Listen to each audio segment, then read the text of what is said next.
Absolutely breathtaking to see some of those machines there, and these are museum pieces. You won't get to see these at another track day, so you've got to come down and have a look and meet the people that actually raced them back in the day, in the glory days. Yeah, well, as I mentioned before, the bike that Simon Crafer's riding, the Kevin McGee, Tom Dermody owned Kevin McGee YZM 500, there's only 6 of them in the world, and it made its New Zealand debut here 2 years ago. Now it seems to be like a Kiwi, it's a regular visitor, but that is a special piece of kit. Talk about unobtainium and titanium this and titanium that. If you've got any slightest inkling about engineering, just to get up close and personal with these things. And when you think, you know, you talked about your era, we'll go even further back to the 70s and 80s, the two-stroke, those two-stroke Suzukis, the way the expansion chamber curls up under the fuel tank and down through the airbox, just impressive. I could go on about it for hours. I love this stuff. Your chance too, folks. Head out onto the front straight here at Hampton Downs. Yeah, bring the kids, bring the strollers. Come on and make an afternoon of it here in the brilliant sunshine that is the Mike Pero Motorfest. And the man himself, Mike Pero, I'm sure will be out there on with his TZ250. A lot of people know Mike Pero as a real estate broker, and before that as a mortgage broker, but he was a hero in New Zealand motorcycling. Half a dozen New Zealand titles. Him and his brother Ian ruled the roost. Back in the day, I've mentioned it before, some people think the halcyon days of New Zealand motorcycling, back in the days of the Marlborough series, of all these international riders that used to come and guys, if you can hear us here at the moment, we've got an opportunity to be down here at trackside at the moment. Couldn't ask to be in a better place because I've got one of my living legends in Cros with us. First of all, Cros, 2 years now you've been instrumental in making Motorfest happen. Is it all the dream that you were expecting? Well, first of all, it's not I wasn't instrumental in it. I think you've got to look to Tony Quinn when he realised that, motorbikes form a big part of Hampton Downs, and he's taken the bull by the horns and invested in putting something together, which I think over the next 2 or 3 years will develop into something pretty bloody good.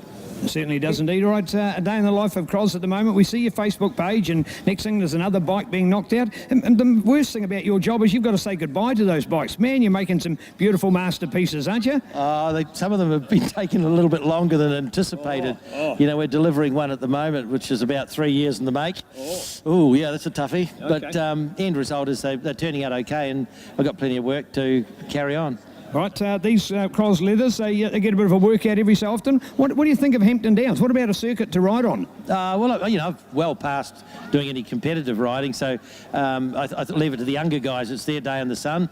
And to be fair, I think we're in pretty good stead at the moment with the talent that's coming through. And we are indeed in our sport. Here we are at the moment. We've got the bikes of today, our super bikes, and we've got these bikes of yesteryear, supposedly. And we've heard comments, people saying, sort of like the ultimate worth, and no money in the world could buy them. So what a privilege to see this kind of machinery. What's it like for you to be involved with that kind of machinery? Well, I haven't been involved in anything but this type of machinery, so it's pretty good stuff for me, though. But what I think is interesting, and from a crowd's point of view, is that they can come down and, touch, smell, feel, listen to what's going on, and get all the vibes that you can't normally do in a Grand Prix situation. So having that kind of ability to sort of mix and mingle with the riders and not being told to go back behind the barriers is a keen thing. But also looking at things like the opportunity to have Mick Grant's RSC Honda here, one that we're competitive, the TT, but we won't go into that. But having all of these bikes actually down here in New Zealand is great. It's fantastic. All right, your weapon of choice, the one you're riding, tell us a bit about it. I've got a 1981 RG 500. It's an XR35X factory bike from 81. So I've just been reunited with that, and we're going to have a few laps on that. Great to see, Cros. Thanks very much. Enjoy yourself over the weekend. Most important thing, have fun. Yeah, we'll do. You too. Thank you indeed. So the legend that is Mr. Graham Crosby joining us here at the moment. As we go on a little bit of a quick pit walk here, and guys, have you got some news to come into? Because I'm just going to trip over. Man, that guy's hairdo is just looking incredible, isn't it? Like Richard Scott and his hairdresser must have paid millions for it. Welcome back, Richard. What's it like to be involved in an event like this? That's great. Yeah, it's excellent. All these guys and bikes and some pretty trick bikes. And well, I had the privilege of watching watching you when your 500 came back from overseas and you hit the cemetery circuit, and that little boy from Wanganui that was all quiet and shy and he'd just gone big time in the world. It was a real turning point for you. To then come back to New Zealand, what was the feeling like to come back to New Zealand when you'd been an international racer?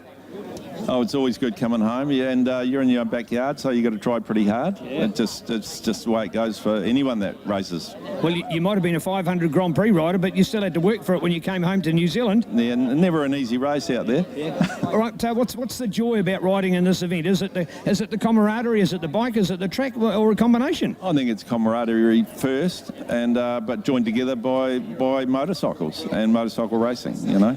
I know you're hard to answer this one, but I've got to ask, what's been your greatest achievement, Richard, that you've thought of in all your years of racing? Is there something that stands out as being the number one, and for what reason?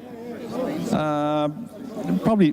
There's a number of times where you think you've done pretty good, but like probably bringing that 500 back to Wanganui and getting a good result. You know, like it was great. It was really good.